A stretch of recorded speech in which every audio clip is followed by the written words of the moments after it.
All right, guys, here we are, week 4. We finally made it an entire month of podcasting. How does that feel? Month 1. Feels pretty wild. Good. Feels pretty wild. That's it. Yeah. It's We weird, made it right? 1 month. It's weird. It went by faster than I thought it would. I thought it was gonna kind of. I don't know. I felt like we just started this, you know. So it's kind of neat. It's kind of neat. It's been fun. I've been enjoying it. I've been having a good time. It's been good having a reason to hang out with you guys every week and kind of talk more often. Where whenever I'd moved away, it wasn't as common. So it's cool. It's been great. I think we've had a good time with it. Yeah, it's been good. Yeah. No. So I want to say, did y'all have a good weekend? But jumping into our first segment, this was not the best of weekends. I think we had very high hopes for this game. So we're gonna go ahead and jump right into Club Red. We're gonna be talking about the Texas Tech OU game, and we have to, unfortunately. We have our Tech loyals that have been checking out this. That was a rough game. By the first quarter, you could tell that was by the first. I think by the first series, you could tell which way this game was gonna go. Tech looked good for one drive, and then it just dropped off. That was a very rough game to watch. Obviously, I need to stop making bets because I'm gonna be just hammered every single week now.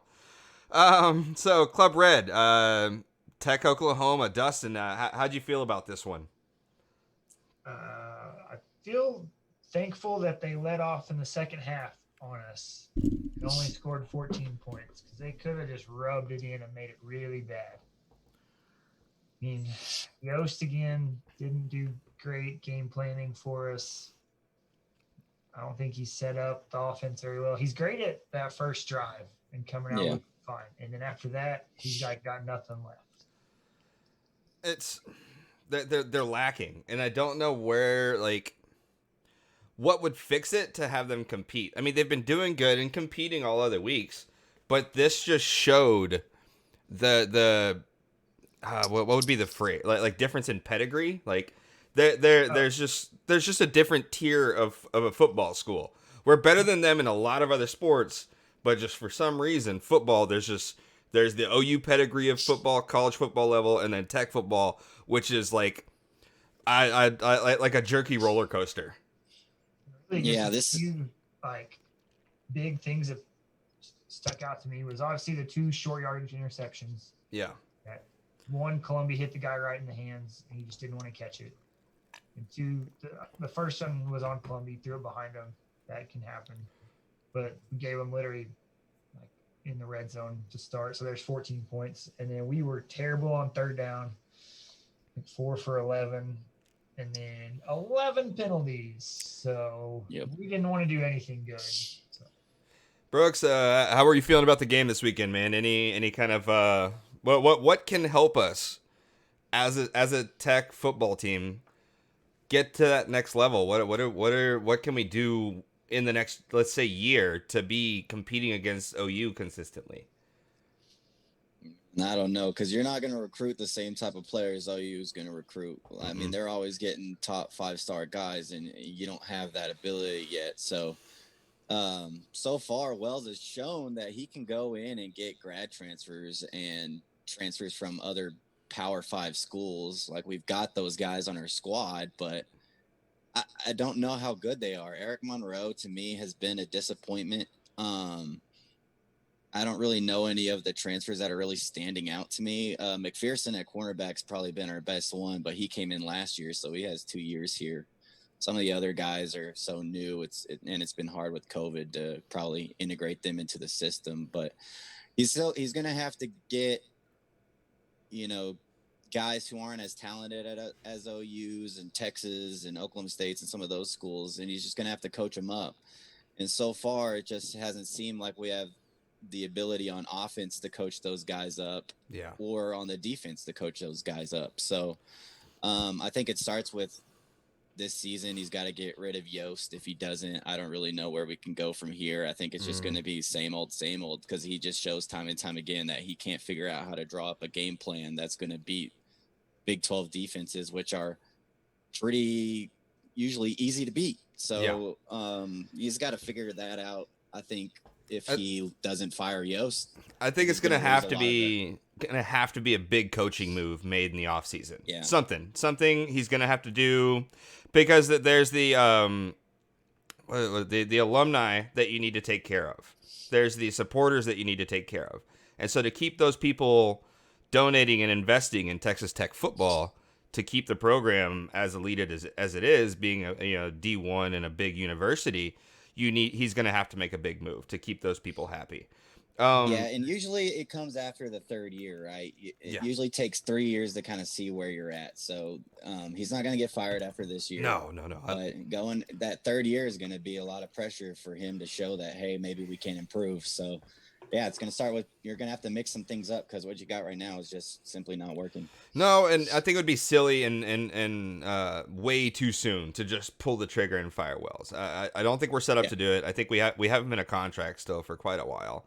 4 more years of his contract, which is $11 million. And I think you'd owe like 70% that to buy him out. Yeah, no, it'd be silly, and we do need to give him a chance, because he wasn't a bad coach before. I forgot what school he was at now.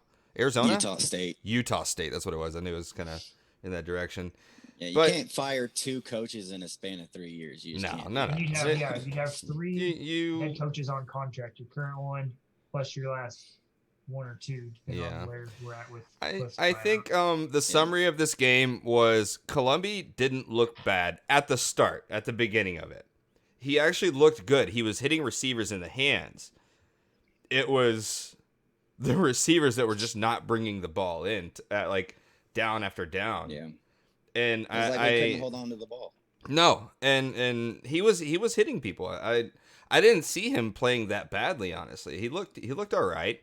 Still better than Bowman. Yeah. So I mean, we put the ball in the turf a lot too. Like, our kick returner couldn't catch the ball to save his damn life. No joke. Just like, quit catching it. God. We need an identity right now, and we still don't have one. We're not the air raid. We're not a rushing team. We're not a defensive team. We don't have a identity as a school. Whereas OU, they're going to be putting up big offensive numbers and having okay to mediocre defense. But that's their thing. They're going to go big yards, big games. Whereas Tech, we don't have our normal air raid identity where we're going to just try and go in straight up shootouts with everybody. So I feel like that kind of summarizes this last game. I mean, it was a heck of a beating that we took on this one. Yeah. What was the final on this one? I stopped. Yeah, 62-28.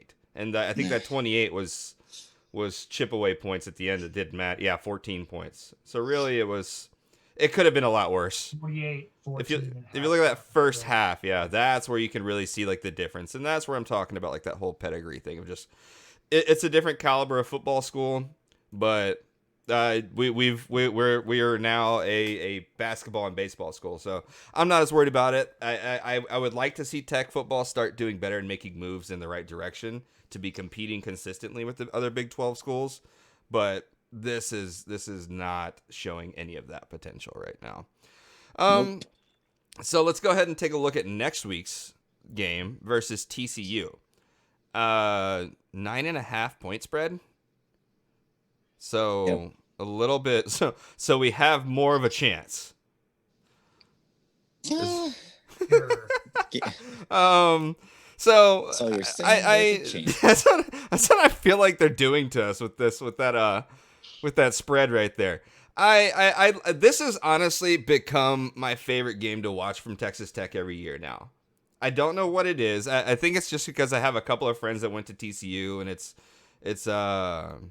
it becomes kind of a Dallas Bowl because half of the Tech student base is from Dallas. So then it just becomes like basically just who's the better Dallas people. I don't know, Brooks. What's your feelings on this game? What do you feel like? How do you feel like this is gonna go coming into this? Man, I have no idea. I thought I had a hold on our team, I think, before the OU game, and then we came out and did that. So now I'm kind of trying to figure out where we are. I think TCU is better than what their record shows. They played pretty much every team that they played pretty close. So, but we always play pretty good in Fort Worth for some reason. So it's going to be, I think it's going to be one of those kind of close games until maybe the second half when TCU maybe makes a play or two that kind of separates them and then they take off from there. But I would love to see bounce back performance here where we, find a way to compete, maybe have a chance to win this game. I don't want to see a blowout here, but who knows? Tech teams usually like to crumble. So I have a feeling that this may be, God, I don't want to say it, but like the rebound game from being basically just bent over OU's knee.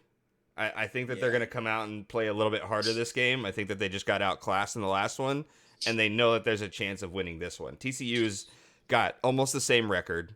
And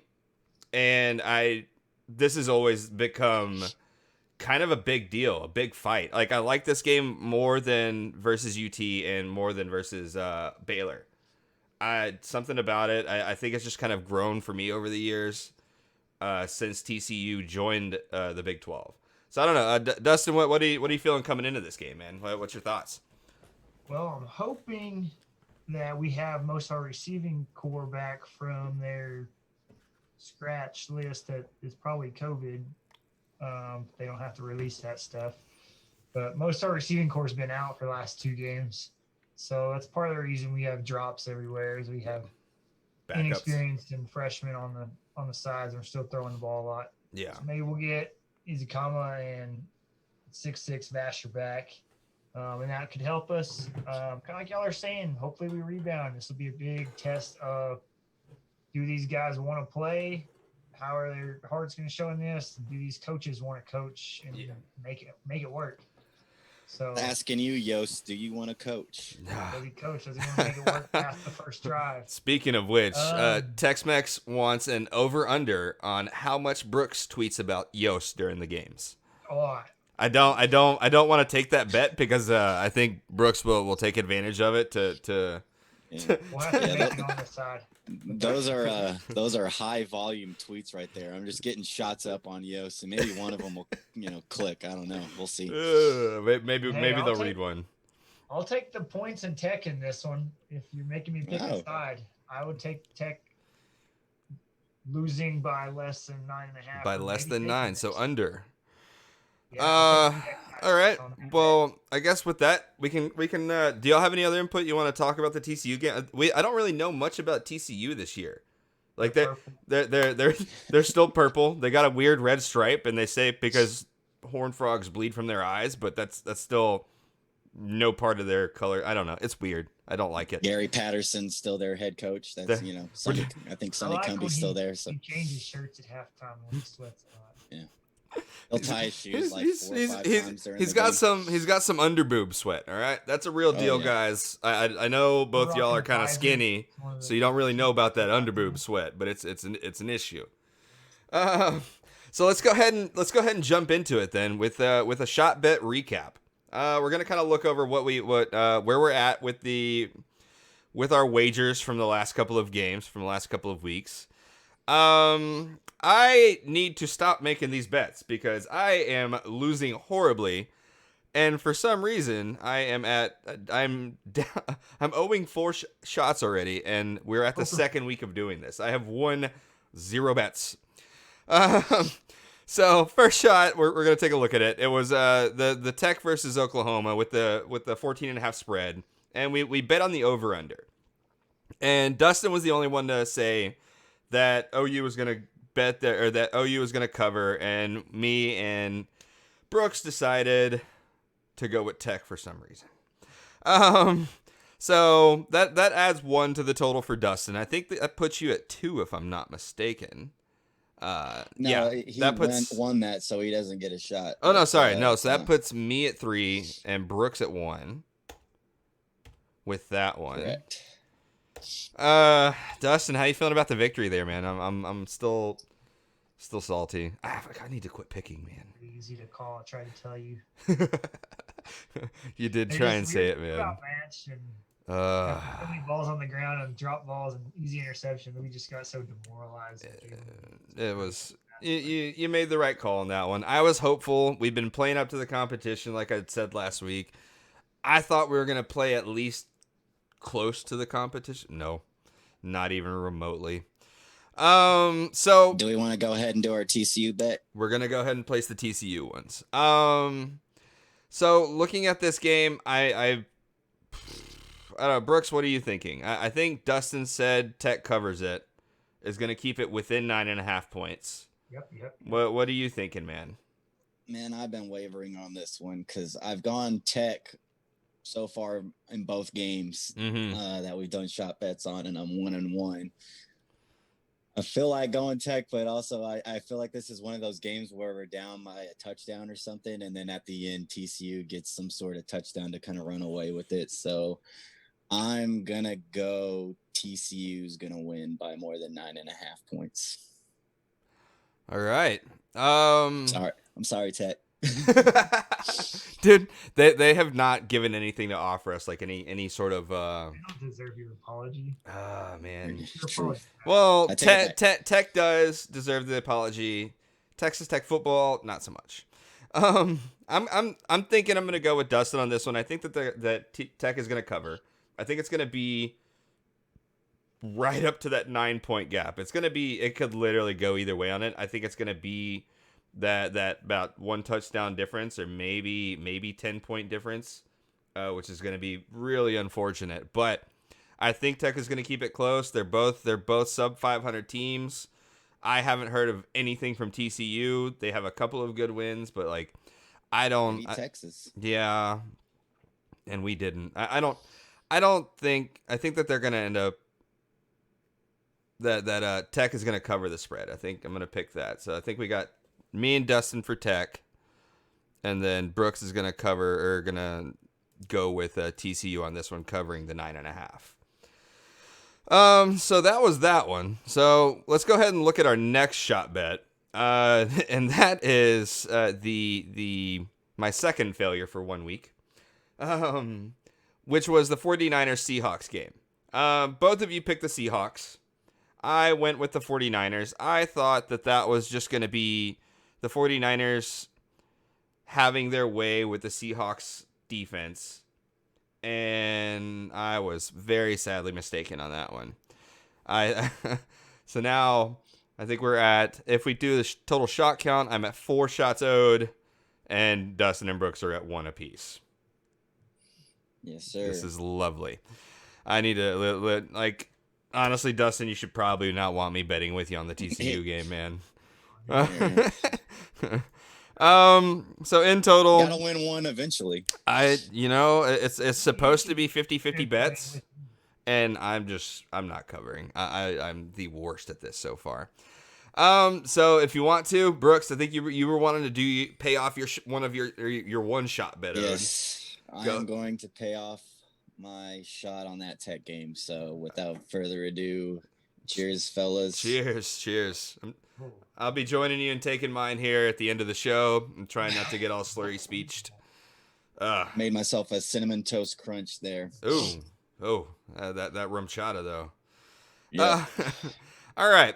So I think we've covered our shot bets. We have our bets for one of our bets for the upcoming week. We'll cover the other one here in a little bit. With that's going to be covering basically our game of the week, which is going to be Saints versus Bucks. Let's go ahead and jump into our new segment, if we want to call it that, which is going to be called the cleanup. We're going to be mostly, since the podcast is coming out on Fridays, we kind of discuss about it, and all of that becomes old news. So come Friday, most people know what's happening in most people have talked about it plenty by then. We're just going to be doing a recap of the highlights of the week before, and then we will be jumping and kind of analyzing the coming week instead, to kind of put more emphasis on that. So, clean up from the last week. We're going to be starting off with Steelers beat the Ravens. I thought this was a great game. I had a lot of fun watching it. Very tight. You kind of saw a little bit of who's really ahead in that division. And I still think the weakness of the Steelers is a very good weakness to have, and it's Big Ben. But it also showed a lot of the colors of the Ravens. Dustin, how do you feel about this one?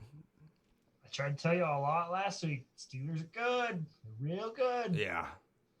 And they showed it. And then, of course, the Ravens come back to, can Lamar beat you throwing? Yeah. And they throw outside and deep, and wasn't enough. And the Steelers got too many weapons and have too much on defense. They can do it all. They're a more well-rounded team, I think. Lamar trying to beat him, and Lamar couldn't throw to beat him. And that got exposed this week, I think. The Ravens got exposed once again for their main weakness, which is and sorry, Tex, but it's the same weakness that the Titans have, which is they're not a good pass first offense. They're a good run first offense. And if they're coming from behind, they're not going to be able to make up that time running the ball down the field every single time, or make up the score line. The Ravens, unlike the Titans have a more conventional run game because they have Tractor Cito back there, Derrick Henry. Yeah. You just give him the ball and then run play action off of it. The Ravens have more of an unconventional running offense. They don't have like a workhorse back. Kind of have a couple guys that can do a little bit of things, and Ingram's hurt. And they need Lamar to run that zone read RPO stuff. There's plenty of differences, but that's just kind of I'm catching the similar vibes where, like, if they're behind, then the clock becomes their biggest enemy. I don't know, Brooks. What did you feel about this one? Yeah, I'm pretty much with y'all on it. I think the Steelers did what they needed to do. They got up. The Ravens defense did pretty good there for a while, holding the Steelers, though. So I think they're pretty evenly matched teams.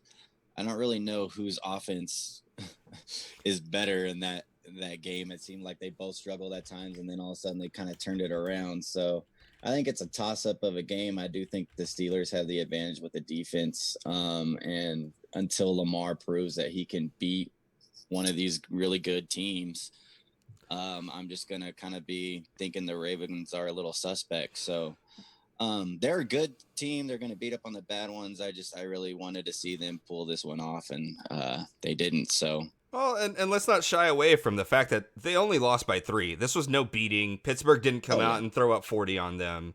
This was very much a back and forth game of what is what are two of the league's best teams. So let's go ahead and we're going to kind of try and get through these a little bit quicker. These are just kind of summaries. Mahomes, another level, man. He was quite literally toying with the Jets. I don't know if did y'all see the underhand pass? Yeah. he is, I think, the most transcendent QB talent. Like football stuff right there. He's playing with people. These are grown men getting paid $500,000 a year at bare minimum. Let's say, because I think the minimum is $510,000, and he's toying with them, and I just don't see anybody in the same realm as far as talent. He does everything. He can run, and he can drill you with the pass game. Did y'all have any takeaways from this other than clear Mahomes dominance? Yeah, they did what they were supposed to do again. And he drops 5 TDs, and it just seemed like so easy for them. It didn't really seem like they were trying that hard, and they were just pummeling the Jets. And I mean, it is the Jets, but yeah. It was just came too easy for them. Their offense, when it's clicking, is tough to beat. And then, I mean, they were 20-point favorites, and they covered. Yeah, So that's pretty hard to do, and they did it with ease. So I mean, just another typical Mahomes dominance. So. Look at this piggyback. This was the goofiest looking piggyback ride, by the way. You had that. Why? Oh, it was so swag surfing in the middle of the game. Oh my god! They copied us. So disrespectful, though. Oh my Cease and God. desist, Chiefs. That's ours. So let's go ahead and kind of move through Titans and Bengals. We do need to talk about that a little bit. Um, we go back to it again. Titans need time to be a dominant team. They need the clock. And I think the Bengals in this one got ahead, and then the Titans came back. If I'm not mistaken, this was a very back and forth game for like the first quarter and a half. But then it just seemed like the Bengals got ahead on this. Did y'all get a good chance to watch this? I didn't catch the whole game. I just kind of saw the highlights of it. No, I didn't have this one, but the Bengals have played some close games this year. Joe Burrow's proved he's legit. He can throw some yards. They got weapons for him too, so it's not like they're throwing out a scrub team, kind of like the Jets are. Mm-hmm. And the Jets have no weapons out there. The Patriots have no weapons out there. The Bengals actually got weapons. I mean, Yeah.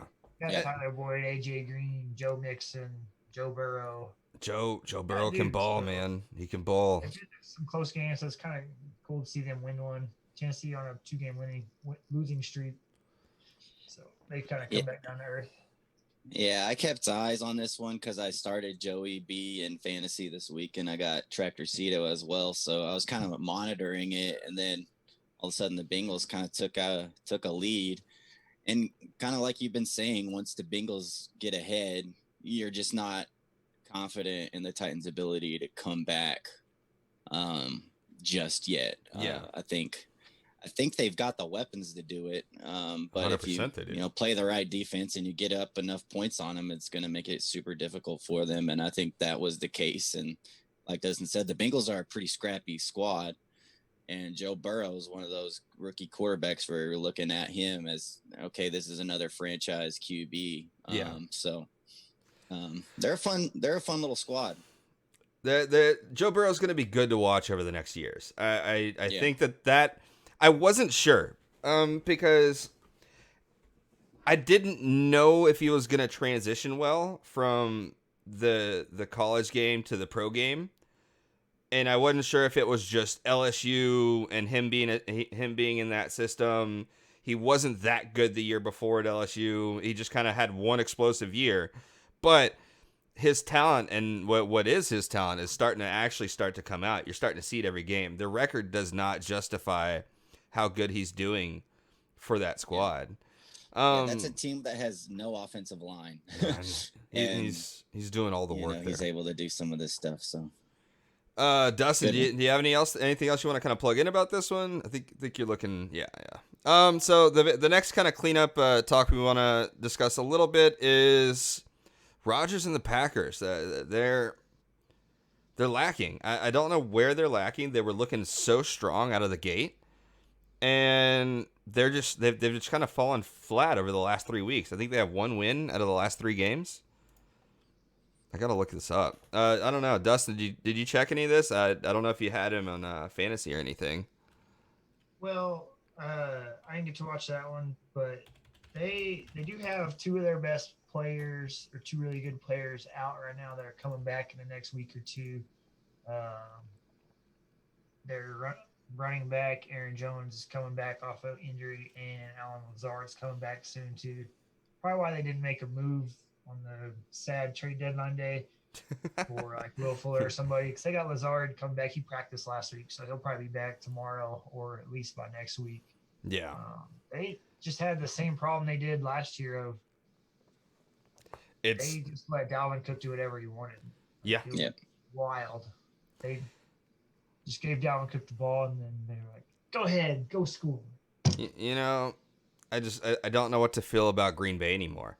Like, I loved watching Aaron Rodgers play. I'm not a big fan of the Packers, or in particular of Aaron Rodgers' mentality. I don't like his general arrogance, I feel like. I don't know if it's just me, but that's just kind of the constant vibe that I get from him.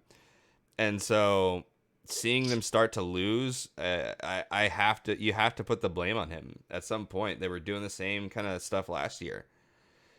They need a decent help at the trade deadline. Yeah. Their offense is fine, I think, especially when these guys get back tomorrow or next week. But they just consistently don't give him weapons. to work with. Yeah, They're one of those teams I felt confident in, that my confidence on them is kind of starting to waver a bit. Yeah, starting to fall apart a little bit, but they'll figure it out. I'm sure. On the plus side, I think tomorrow with the Packers 49ers is going to be interesting. So I think that's going to kind of wrap up last week for us. Let's go ahead and kind of jump straight into next week's games. We're going to kind of give our opinions and thoughts on it.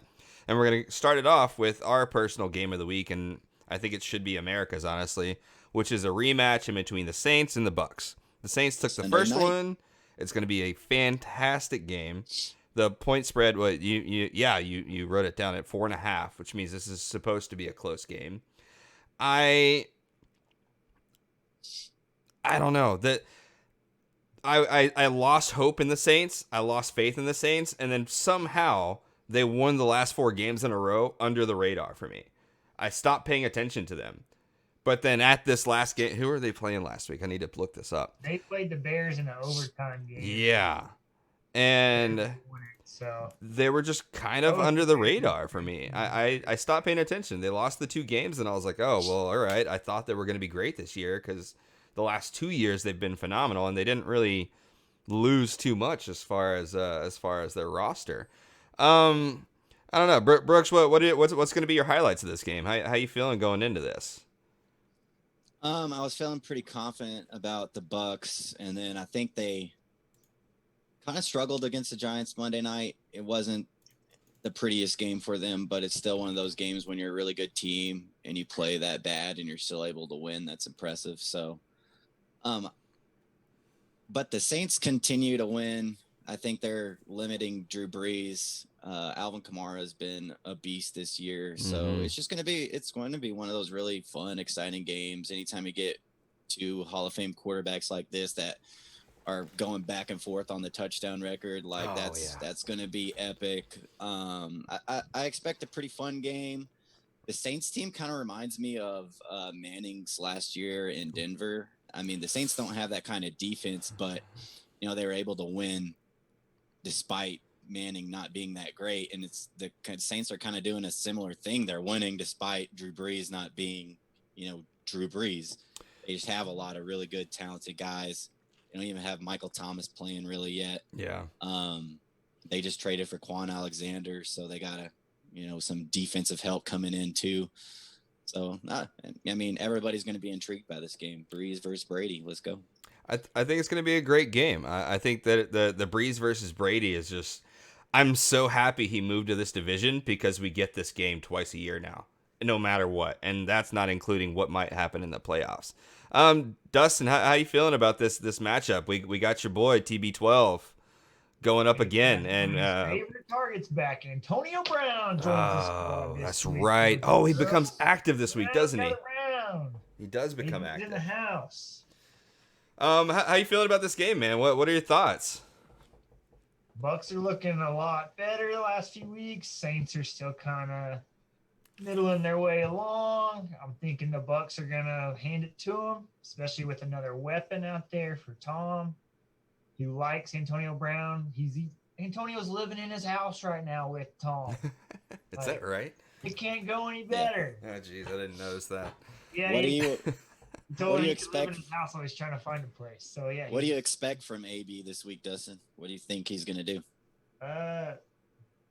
In his first game last year with the Patriots, he got a lot of looks and targets. Had a touchdown in that game. I think he had 7 receptions and a touchdown in that game. The only game he played with them. Yeah. The Bruce Arians said today he'll probably play 30 or 40 snaps, something like that. So half of the snaps, basically. They're gonna put him in that whole game. Brady's not dropping back as many times right now. Not as much as he has. Go ahead. He's so loyal to his guys, especially once you get in the end zone, in the red zone. And AB's been one of those guys, especially last year. He loved him so much, and obviously wanted to bring him down there. I like the outlook for it, and I wouldn't be surprised if AB gets a touchdown this game. So what do you think will be the? Go ahead, Brooks. What do you got? I was gonna say it feels like Brady's gonna go out there with the mentality of trying to get him a touchdown, just because Brady loves his dudes, and and he's going to try to make AB feel welcome here. So we're looking at this game and hearing the general vibe of it. If you're looking at the two rosters, stacking them one to the other, you want to pick the Bucks. Just looking at the two rosters, but what would be the win condition for the Saints? What do they have to do to win this game? Brooks, what do you think? Thomas on the field first. That might help. Yeah. I think a good running game, get Kamara the ball, get the ball moving. The Bucks defense, I don't know if they just weren't engaged against the Giants. They didn't look strong, but I expect them to be hyped for this one. So it'll be finding unique ways to move the ball down the field, get it to Kamara. If Thomas is there, obviously that's going to change things a lot, but they're going to have to get creative. They're going to have to play good defense. And maybe get some Taysom Hill out there. I don't know. It's going to be difficult for him, I think. We got J-Jack in the chat now. Happy birthday to you. Thank you for hanging out with us every week. I appreciate it. Hopefully you had a wonderful birthday weekend. I'm sorry I didn't get to catch it, but we always appreciate you coming by and hanging out. She says, go Saints. Well, happy birthday. Maybe they'll get you a dub this weekend. Maybe that'll be your birthday present from Drew Brees. I think this is going to be a very fun game to watch. I'm very excited about this. The rematch, the story behind it. It's not like there's some massive rivalry or anything like that going on just yet, but you can, depending on how long Brady stays in the NFL and how long Brees stays in the NFL, I could watch this game for the next 5 years, no problem. We're going to get an unlimited amount of Brees and Tom Brady graphics in this game. Oh yeah, and with the did y'all see the little seesaw graphic with the touchdowns? Yeah. I was laughing at that. That was pretty good.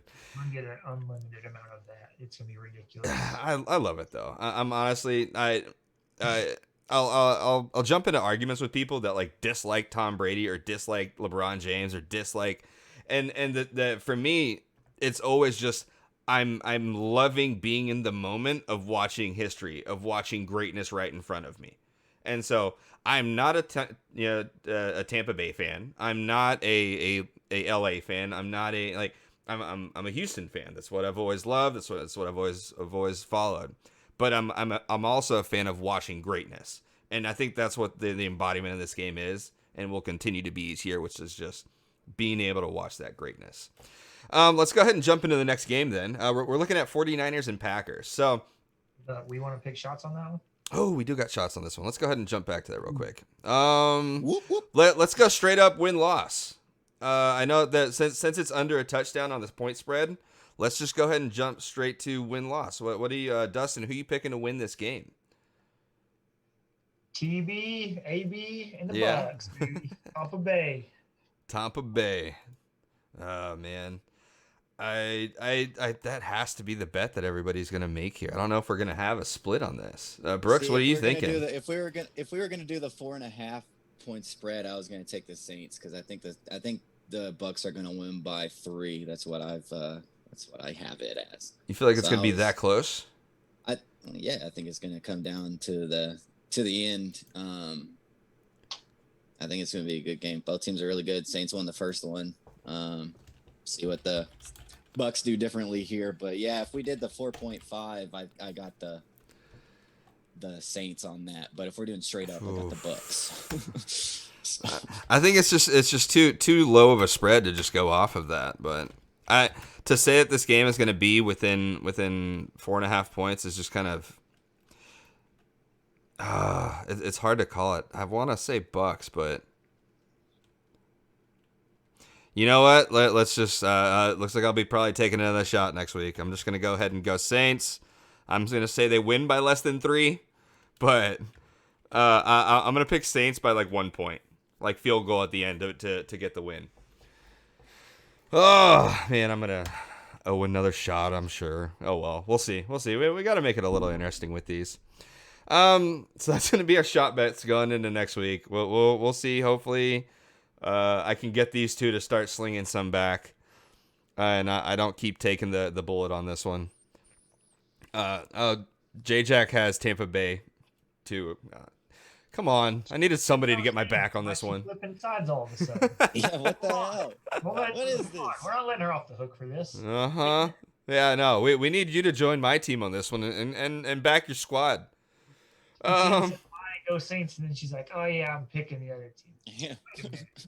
Yeah. She said, "I love Breeze, but they'll lose in the last 2 minutes." I think it's going to be a very close game, and it could go either way. If the Saints do pull it off, it's going to be last drive kind of thing. Yep. So next game, we kind of discussed it a little bit earlier. We were talking about the injury riddled 49ers versus the disappointing, COVID riddled and disappointing Packers.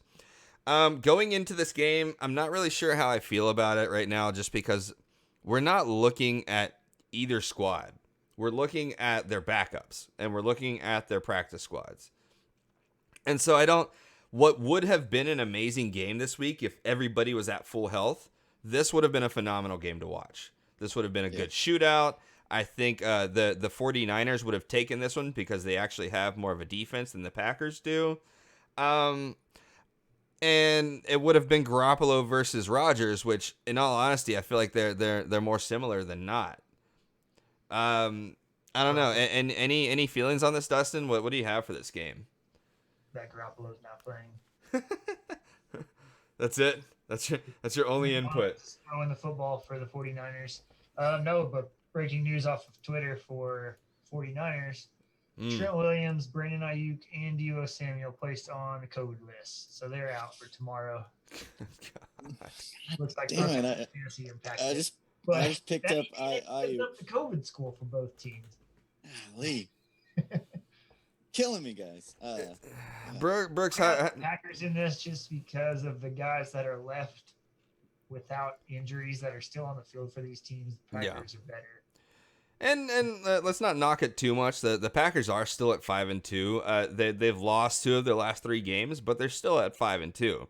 And in the end, they still have their starting QB, and even with all the doubt around it, still one of the best quarterbacks in this league. Brooks, any feelings about this game? Any insight? What are you thinking, man? Yeah, I'm with Dustin on this. The Packers, they got more healthy players. They got Rodgers, they've got Devontae Adams. That's, the 2 best players probably that you need to win this. But if there's any coach I trust with backups, I think it's Kyle Shanahan, because he's done a good job. I mean, they're on their 5th string running back, and he still figures out ways to run for 100 yards a game. He'll find ways. He's creative on the offensive side of the ball. He gets guys in open space. He creates running lanes. He creates passing lanes for his quarterback. I think in San Francisco, they actually like their backup quarterback just about as much as they like Garoppolo. So, I think it'll be closer than people might think because of all that's happening. And I just think it's a testament to what Shanahan is as a head coach. But, I mean, could be a fun game. Could be interesting. It's going to have some fantasy implications for myself, as Dustin now just let me know that my starting wide receiver is. At least he caught you. At least he caught you, man. It's a Thursday night game. They're gonna be playing this tomorrow night. Yeah, I was just looking at that stuff like earlier, lunch and stuff, and Packers have literally like no running backs right now. Aaron Jones, you can see on the screen, is still out with a calf injury. I wouldn't doubt if they wait on him another week just to give him 10 more days of rest. But then their 2 backups are on the COVID list. So they literally have like 2 running backs never heard of, a practice squad guy and somebody else. So they might not run the ball at all. Just let Rodgers throw it like 75 times. Yeah. Run through the air kind of stuff. I don't know what they're going to. I think this game is going to go the way of the 49ers. I think it's going to be a coaching battle. And I think the 49ers can kind of pull this one off. What was that? What was the name of that old Packers receiver that they made a running back because they lost all their running backs? Yeah. Oh my, that was phenomenal. But that guy was amazing for what was it? I had him for fantasy football because they let you plug him in as running back or receiver, whatever you wanted to. Running back number 88 lining up. That was the worst. So that's kind of I feel like the general. Oh, go ahead, Dustin. They like with the COVID stuff, they can't call up Ty Montgomery or somebody off the street to come into play. Yeah. Like they have to go through the COVID protocol, which is I don't even know how many days, 3 or 4 at least. I thought it was like 2 weeks. Where they can get on the roster and join the team. So you can't just call somebody up like you used to be able to. Is this game going to happen? Is this game going to happen tomorrow? I think it's canceled. They moved some of the other games. I don't see why they don't move this one. I think the Packers have already had their bye week. I don't know. I'm happy to not be in the scheduling business. Since we're talking about that, one little note, the NFL also came out and said, kind of a just in case like scheduling gets crazy and bye weeks are starting to go, they would be open to having a 16-team tournament. Yeah, I saw that. Rather than the 14 like they already are going to do this year. Depending on how schedules end up working out. I wouldn't be opposed to it. I mean, it's more. The Texans have a chance. It's more football. No, we don't. They're saying, we might. We're at 1-5. I don't know, man. I'm wearing the hat because it's my team, but good Lord, we're at 1-5. Will Fuller was expecting to be traded, and J.J. Watt is already looking out the door. No, I think that kind of the next game we're going to be talking about is Seahawks and Bills, and the most cringiest dude on the planet. I think I have an alter ego. His name's Mr. Unlimited. You gotta be unlimited. You gotta have a thought process of being unlimited. So when people ask you, what you're thinking about or what you want to do in life or where you want to go, you gotta be unlimited. Tell them I'm unlimited. God, the cringiest tweet I think I've ever seen or heard in my life. Mr. Unlimited. I hate it, but the fact is, they're doing good. They're doing really good this year with a terrible defense and almost their entire salary cap going to Mr. Unlimited. They're actually doing good this year with that. I don't know what they're doing in particular. I think it's just him and DK Metcalf just going nuts. But don't forget about Tyler Lockett. Yeah, but it's just when 6-1. They're 6-1. He's a legit top 5 running back. So they have like 2 top 10 receivers, a top 5 running back, and top 3 quarterbacks. They have talent, I know, but it's just I don't. It's action. No, guys. Dustin, what is your take on this game? Who do you got to win this? Any kind of highs or lows you're expecting to come out of this? And the Bills are kind of wavering in the wind right now. Josh Allen's kind of been man the last few weeks. Maybe they found a running back in Zach Moss last week, but they need Josh Allen to come back and do his thing. Josh Allen. Yeah. Look at this. Few weeks, and that's really hurt them a lot. Well, he's being more of the Josh Allen we know from the past. He needs to be the Josh Allen that was week 1 through 4 of this season. Yeah, start the year off and showed glimpses of it last year. Well, let's not mistake this. They're at 6-2. This is not a scrub Bills team. Oh, definitely not. I mean, looking at even the matchup predictor on ESPN, look at this. 54-44. I mean, a little bit closer. This is supposed to be kind of an even game. Anybody know the point spread for this? Is this in Seattle or is it in Buffalo? It's in Buffalo. So, I don't know. I don't know who. And any ideas, Brooks? Who do you think's going to win this game? I'll find our spread. I got Seattle winning this one. Buffalo's defense hasn't been as good this year as it was last year. And that's kind of been the difference, I think. Last year, they had a really solid defense that allowed Josh Allen to make mistakes and still give him a chance to win. This year, they're not as dominant as they were. So Josh Allen has to be really, really good. And when he is really, really good, they have a really good chance of winning. But just lately, he hasn't been as dynamic. And maybe defenses are starting to figure him out. Seattle's defense, I'm sure he can put up some numbers against them, but I just don't expect the Bills to stop Russ, and DK we see is just kind of on another planet. It seems he's been playing insane this year. Looks like he's on text messages. Like who you're gonna pick to cover.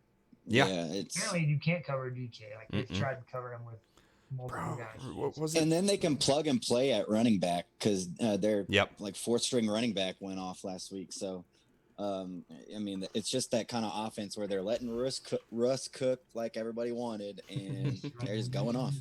But it's working though. Yeah, I know, Yep. man. I hate it. It's like so catchy, but so bad at the same time. I too will have to say the Seahawks in this game over the Bills. I think experience wins in this one. I think the Seahawks have kind of been together a little bit longer, and I think DK and Russ are clicking as probably the best QB receiver combo in the league right now, if not second best. I mean, the only other person that I'd maybe look at as far as like the second or the first best is Mahomes and Hill. I think maybe. I don't know. I don't know, but they're doing Rodgers, extremely. Adams. Nah, I wouldn't put them above these two. Adams has been crazy. Oh, it's been great, year. but I don't know if I'd put it over Wilson and Metcalf. I think that's going to be kind of the summary of this game. I think the offenses are going to be going back and forth a little bit, but I think Seattle's a little bit more dynamic, and I think that they'll end up pulling off the win on this one. I expect this game to be somewhere in the 30s, like 38-30, something like that. Nothing crazy, nothing in the 40s or 50s, and nothing low like below the 20s or anything. I expect it to kind of go back and forth the entire match, entire game. Let's go ahead and kind of keep moving on here. We're still doing okay on time. We'll go ahead and cover one more game. Let's just take a look at this Bears-Titans game. Are the Titans going to be bouncing back? Are we going to kind of see them emerge in this game? This is going to be a very difficult game because the Bears are looking good, and the Titans are. The Saints beat them in overtime. That was not a scrub team that beat them, and They're looking good. tell me they're not. I'm sorry, but like they're still they beat the Bucks, didn't they? Yeah, but they're like I think we talked about a little bit last week. The Bears are just that team that if the ball goes their way or some calls go their way, they can win a game. Yeah. That Bucks game, the Bucks were just getting penalized left and right, couldn't make good plays, and the offense did enough to win. I mean, I think I don't know exact. I think the spread's like 4.5 Titans. I would take the Bears to cover that because I do think their defense is good enough to stop the Titans offense, and the Titans offense, they can't get pressure. And I think that's the problem with the Titans is they can't get pressure on the quarterback. The quarterback's going to have time to throw. Mm-hmm. And so that makes whoever is going to play quarterback for the Bears at least a little bit better. That Titans defense struggling, but this is going to be a closer game than you think, man. I think that's where I going to want to go is who's playing quarterback for the Bears. If you watched that game last week, like, oh yeah, you don't know which Nick Foles you're going to get every snap. Mm-mm. Sometimes he drops back and throws a laser down on Robinson. It's an awesome throw. Look at this. Sometimes he drops back and just flutters a ball to the middle of nowhere to literally the other team. Look at this stat right here. He's 8 touchdowns with 7 interceptions. He's literally going 50-50 on that. You don't know what you're getting every snap. It's you don't know which one you're getting, and I don't know. I don't know how the Titans are gonna dominate this game with their Achilles heel being exposed as it is. People know that if you can gain a lead on them early and just keep them at bay at least and make them do long drives. I think the Titans are going to pull this off, but I don't think it's going to be any kind of breeze. I don't think that they're going to be just blowing through this game and win by 14 points or something like that. I think it's going to be within 3, maybe 6-point game. I don't know, Dustin. What are your predictions on this matchup? I just don't like the inconsistencies of the Bears' offense. Mm-hmm. At least the Titans' offense is usually pretty consistent. I don't see the Bears being able to get up on them to make them play from behind. Yeah. Like these other teams that can throw and have decent teams and weapons. they can't get the ball to their weapons. Like Allen Robinson's getting pissed on the sidelines. And Jimmy Graham looks like he's getting hurt every play, and like Oh, he got licked their hard line last is week. terrible, and that's where it all comes down to. So Yeah. I don't feel like the Bears are going to be able to put up points to make the Titans sweat. Mm-hmm. Brooks, what are you feeling on this game? Any predictions going into it? Any kind of insight you feeling? I just got it being one of those kind of close games. I feel like the Titans have a knack for playing close games this year. Seems like every week they're in a shootout or something that's coming down to the end. So I got them by 3 winning this one. I think I got the Bears covering, but the Titans winning. So. All right.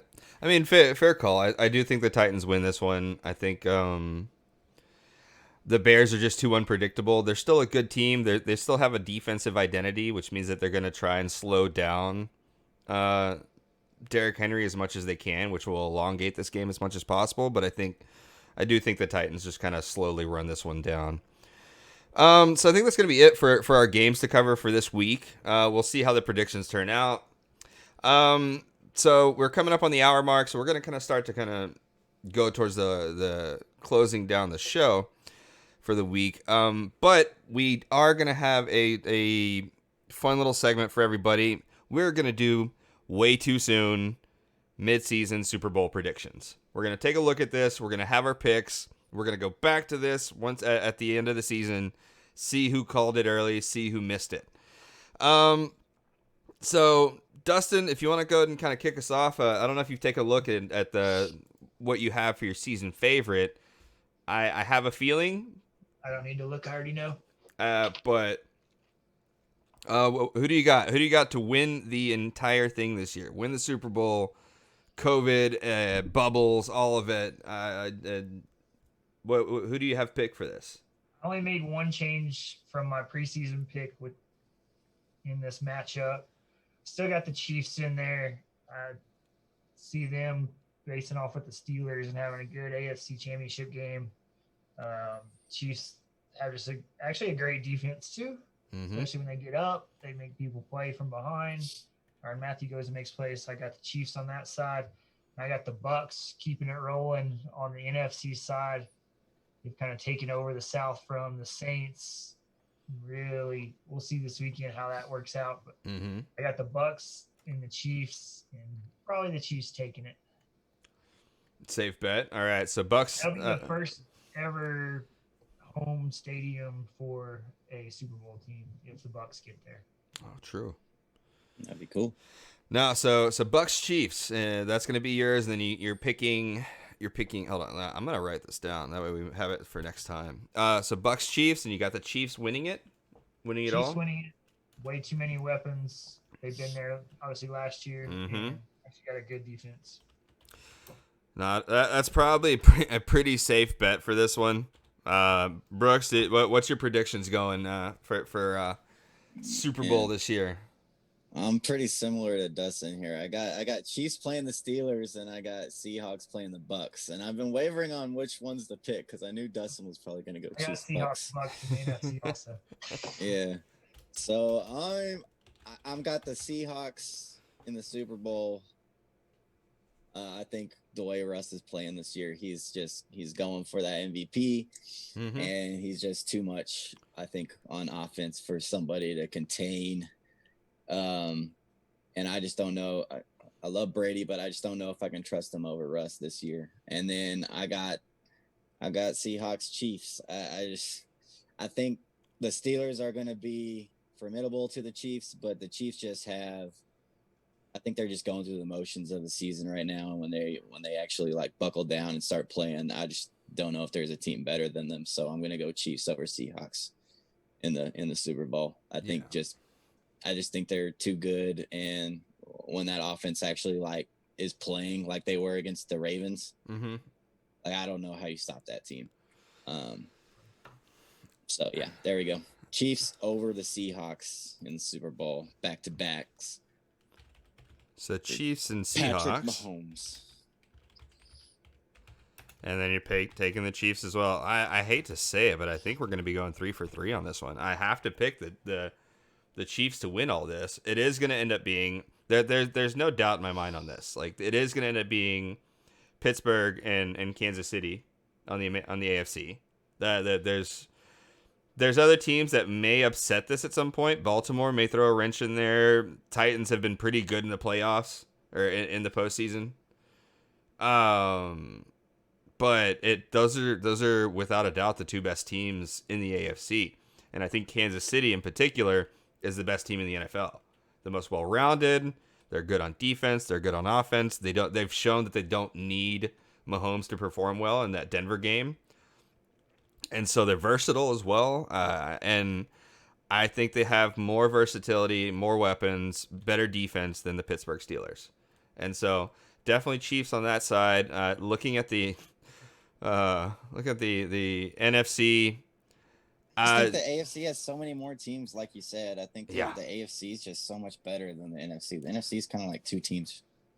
Well, it's Bills. If I'm looking at this right now, Bills, Steelers, Ravens, Titans. Make the 7 seed. Cleveland's probably gonna make the playoffs. Cleveland might. They're on pace to. They might, but they're not going to compete as far as if you're looking at the versus any of these other teams with experience in the playoffs.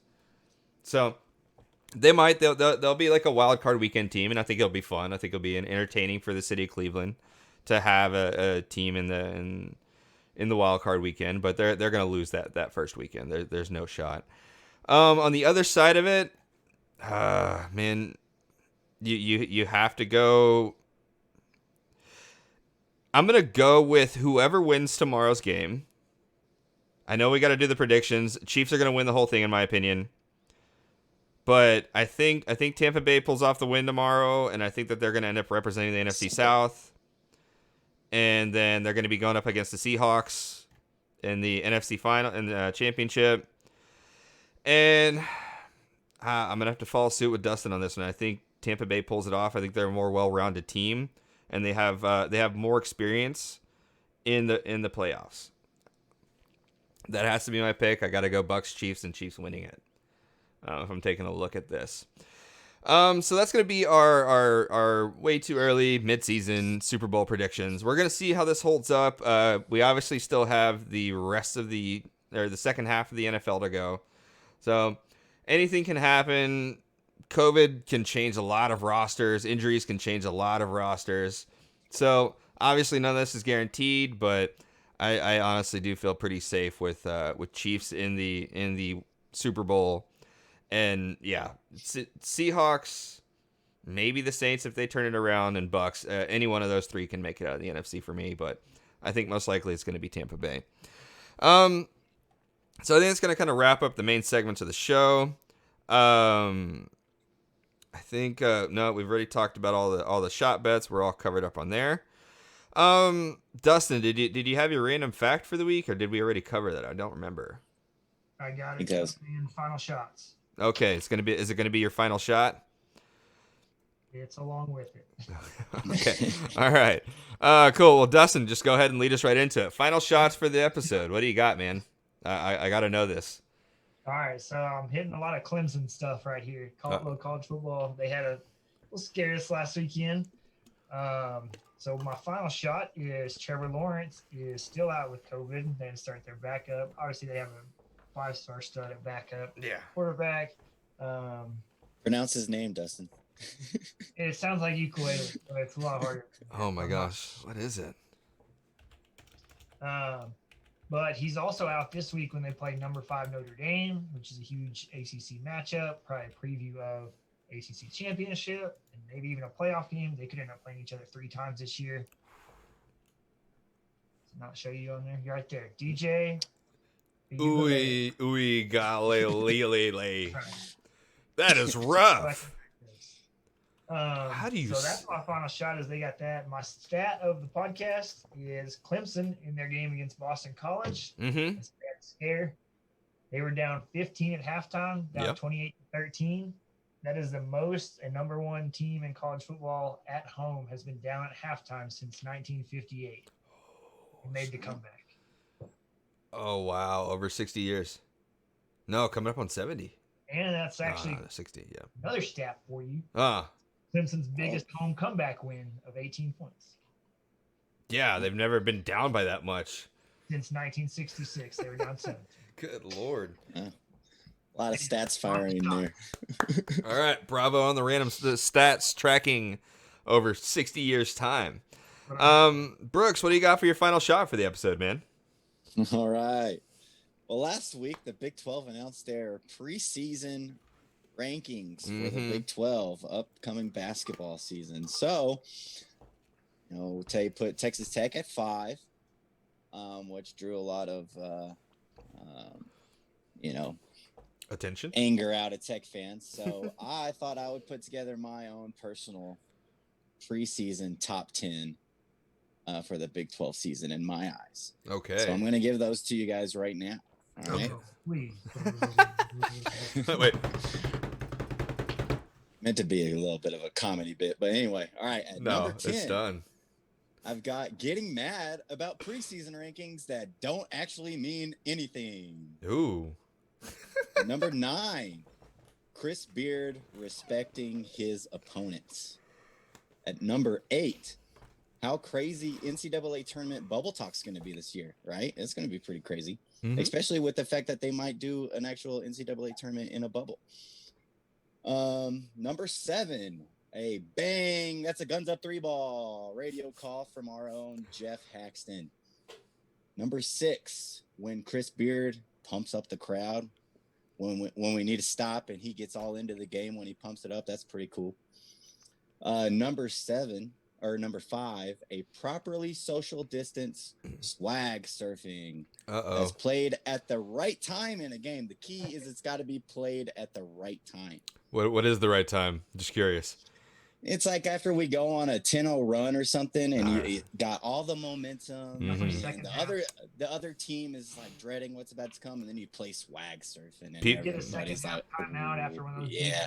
The people need to know. The people need to know when they're about to be hit with the swag surf. Kentucky game last year, it was like 5 minutes left, 6 minutes. Oh yeah. In a row. We had a huge play. Then they played it. Place went nuts. It's perfect. What's next on the list? All right. Number 4, complaining about how bad and biased the announcers are on whatever, whoever's calling whatever tech game. Oh, yeah. They hate us. 3, complaining and tweeting about how bad Big 12 officials are. That's up there. That is a Brooks and Dustin special, by the way, guys. That's my personal number 1. Mostly but, Brooks. But yeah. That's my favorite thing to do. Number 2, Fireside Chats, the greatest show on TV right now. Fireside Chats with Chris Beard. And then number 1, the fact that we actually get to have a college basketball season, hopefully. So there you go. That is my Big 12 preseason top 10. I got an honorable mention for you. It's going to be Beard Watch 2020. Yes. How big of a beard is Chris Beard gonna have? Keeping it till we lose. Wait. We gotta see. It's gonna be a playoff beard. He's gonna be looking like a Viking by the end of this season, hopefully. It'd be great. Honorable mention right there. Okay. My final shot, not as glorious as that one, but it was just we're gonna be is going out to the NBA. I'm excited. Hopefully they're in talks with starting up the NBA season in December. So we'll be a little over a month out from the NBA season starting back up again. And I'm kind of pumped about that. If they don't, then the report is that they'll be losing anywhere from $500 million to $1 billion in revenue. So you better believe that Adam Silver is going to be trying to push that agenda forward and getting the players to play, because I'm pretty sure I read it somewhere that they have an agreement with the NBA to where a chunk of that money goes to the players as well. And so if the players don't play, then they're going to be taking huge pay cuts over this next season. So NBA is going to be back. I'm going to call it. That's my final shot for the episode. And I'm excited because it was literally a month ago when the season ended. With the NBA Finals now? I think so. And so I'm pumped to have that back already. Let's see. The players aren't. Tex-Mex really wants this over-under with you, Brooks. He said, can we get an over-under on the tweet, on that tweet on refs for basketball season from Brooks? Oh, that's That's too hard to put an over on. I don't know. Can we cap it at 40 tweets per game? Well, there's over-under on going to be that? a lot less games this year, but I will be probably watching the majority of them on a TV.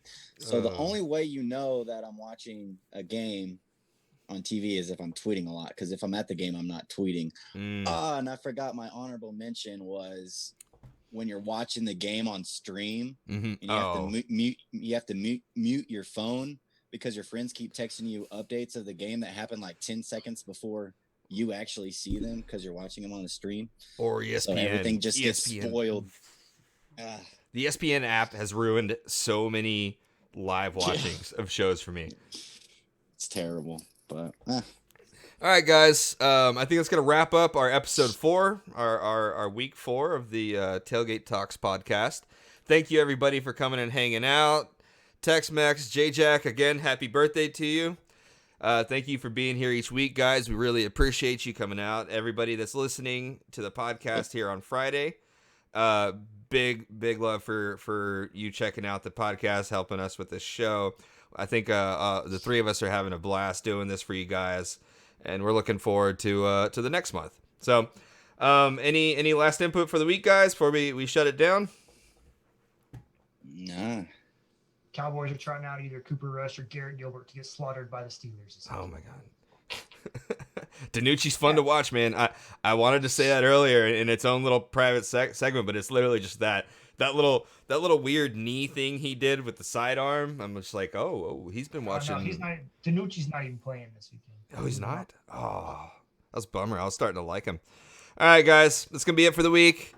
Thank you for coming out. And we will catch you guys next Wednesday for the live recording, and next Friday, next Friday for the posting of the broadcast itself. We'll catch you guys next week. Peace.